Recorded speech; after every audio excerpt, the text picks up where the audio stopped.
most recent choreography is Desire and Decay.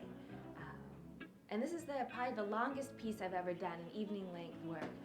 It's inspired by an edition of Parabola entitled Desire, and the first article spoke about the root of the word desire, meaning desidere, of the stars.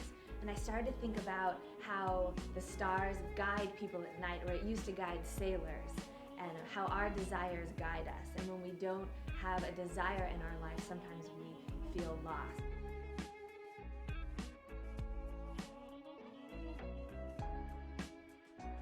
And then I thought about how in many Eastern traditions, as in Hinduism or Buddhism, the idea of being without desire can be this idea of enlightenment, without needing or wanting things. Whereas oftentimes in our culture, we are looking for desire, we're wanting to feel things. And I was inspired by the idea of how a plant moves towards the light. That's its own kind of internal desire.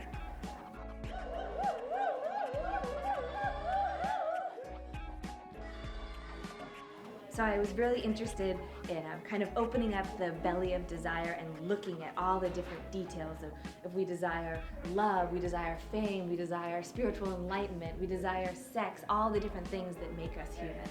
So I tried to find different sounds and kind of visceral bodily responses to different aspects of desire.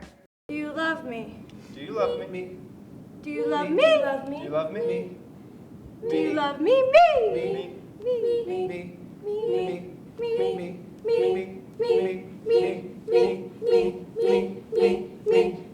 Me. Me. Modern dance, as many dance history books say, it can be so many different things. This is why I love modern dance, because you can really embody it how you want to embody it. It's really up to the individuals who are creating the dances and the people performing it. And there's a quote from a book that likens modern dance to a phoenix that's constantly rising, and then it ends up dying and morphing into something else to rise again, and then dying and morphing into something else. The people are constantly making the rules of modern dance and then breaking them and making new rules. So there's a feeling of rebelliousness in modern dance that I love and really resonate with.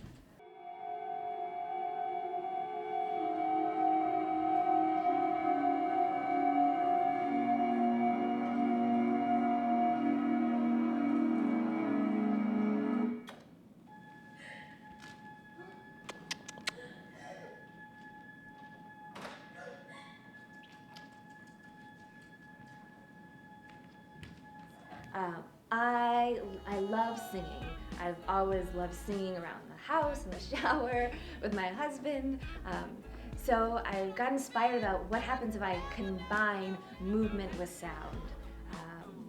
So within the rehearsal process, we started improvising a lot with if this movement made a sound, what sound would it make? Would it make or if this made a sound like so we tried to see what sounds the body would make if it was making sound. So much of dancers, you see them on stage and they're just these kind of silent, ethereal creatures. And so I wanted to make them seem alive, like so you could be more three-dimensional creatures and embody these aspects of desire. I would talk sometimes about this idea of being possessed by something. Especially there's a moment where they're going, and I want people to get out of their kind of judging analytical mind where they're not thinking, is this right? Do I look good? But they're just completely in this visceral experience. So I want them to transcend this place and get into this more maybe heart or guttural center where they're able to improvise and be present. Does this make sense? Rather than thinking what the next thing is, they're completely present in the moment with the people they're with. You might call it kinesthetic intelligence, where you're trying to tune into the body's natural ability to move and be in space and be in life, rather than constantly. Oftentimes in our culture, not always, we're kind of living up here. We're sitting and we're typing and then we're moving. We're not moving in this kind of fluid environment. So in my classes and probably in my life, I like to tune into my body. It feels nice. Yeah, I think that's that's where I'm most comfortable. I've always been very comfortable moving and dancing. That's where I live. I think with most modern dance, why I love it, you're going in experimenting, and you don't know what you're gonna get, and you just jump and you see where you land, and that's exciting where you land. I didn't have a specific idea of what it should be or shouldn't. There's always an element of magic in choreography. You kind of open up and you let the magic happen. And for me, the magic happens.